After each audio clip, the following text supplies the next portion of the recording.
Rick Hung here for Hollywood First Look. Today, I'm with M. Night Shyamalan and the cast of Servant. Let's take a first look. Mr. Turner? You will burn like the rest.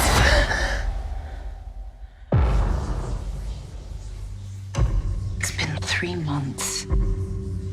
If the rest were going to come for you, wouldn't they have done so already? They're patient. We're all making progress. Soon we'll be a normal family. They can slip into your life without you noticing. Why is the door open? What is going on? There's a price to pay.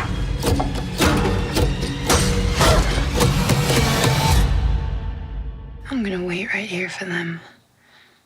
And I will protect my family.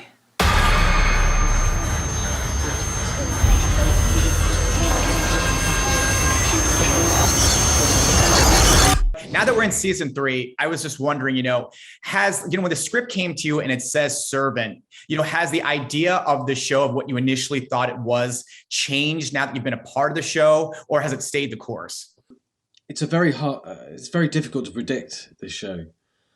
I think you always expect it with Night that things aren't always at the same, and something is going to twist and turn and change. So you're never quite on kind of solid ground anyway, I think. But I think, I've really enjoyed that aspect of the show, never really knowing exactly where we're going or what it's kind of shaping into. So it's been very interesting and quite a challenge as well to adapt to the new things, because we're never really fully aware of what is exactly around the corner. So you kind of have to kind of think quick. It did change for me. I mean, obviously in the sense of it staying a thriller and keeping you on the edge of your seat and, being really tight each episode has absolutely stayed the same. But for Sean, that transition from being very kind of sardonic and skeptical to someone who's trying out, maybe I should believe.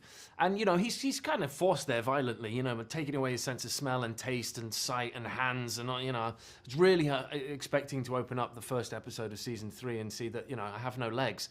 So I was expecting something really, really drastic to take us forward. But, it's been interesting to make that transition, because it's difficult to find a reason why he suddenly believes. But, nurturing Leanne, Nell's character, and practicing being a parent that way, and, the fact that it's too hard to believe that this really happened to his own child, I think helps him latch on to, maybe she's a wizard, or whatever it is. So, I think that's changed, and it was tricky, but it's excellent and it's great to perform. Jericho now is kind of a series regular, and I was wondering for you ladies, like how it was to work with the baby, because the one specific scene that I saw was the two of you are having a specific conversation, and the baby looks up to Nell and smiles. And Nell, I think you kind of smile back at the baby, but it doesn't skip a beat. Like you're still doing your thing. So I was just trying to figure out, like, how is it working with the baby? Well, if you see a baby look up at Nell and smile in the scene, you can rest assured that is some creative editing that is going on, because babies are a lot of things, but predictable and able to be counted upon are not amongst them. So it's pretty wild too.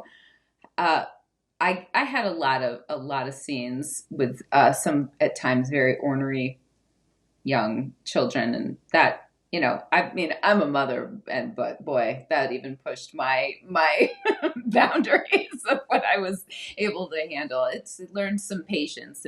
There was some deep breathing happening, and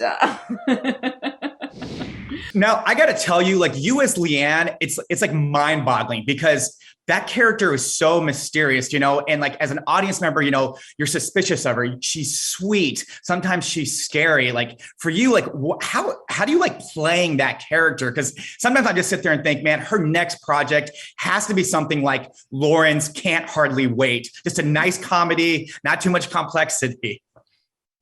Yeah, I agree with you on that one. I think that it's fun and it's challenging, and it's, I wish I could learn from Leanne and have some of her mystery. I'm a very heart on my sleeve kind of gal, and she always tends to keep her cards very close to her chest, which is a skill that I have yet to learn in my life. But yeah, it's great fun playing a character with so many different layers to her, and she's just evolving and growing. And I think you're right. I think my next project is gonna have to be a romantic comedy. I was thinking, here's the twist. The baby is real, but because his mind is not developed, everybody around him is distorted into the crazy people that they are. I think that's the twist for the whole show. Wow, that's good. That's good. I'm going to put you. Yeah, you should spread that those kind of thoughts on the on threads and all out there. That'd be great. We're very excited because we get to tell a long form story, but we know where we're going, which is a rarity, I think, because there's usually like a chicken and egg thing that happens with television shows, which is, hey, do they like it? Okay, let's think of more story. And it keeps going like that until you either spreading the story too thin because the audiences keep wanting more, but you don't have any more story to tell, or you've not told the story well and they left you, and now you're like, okay, let's end it. We wanted neither of those things to happen. We want to kind of have the sharp half-hour thrillers and each of the 40 episodes to really know themselves and then get to a finish line that hopefully you'll feel really happy with. The show is Servant. You can find it streaming on Apple TV Plus January 21st.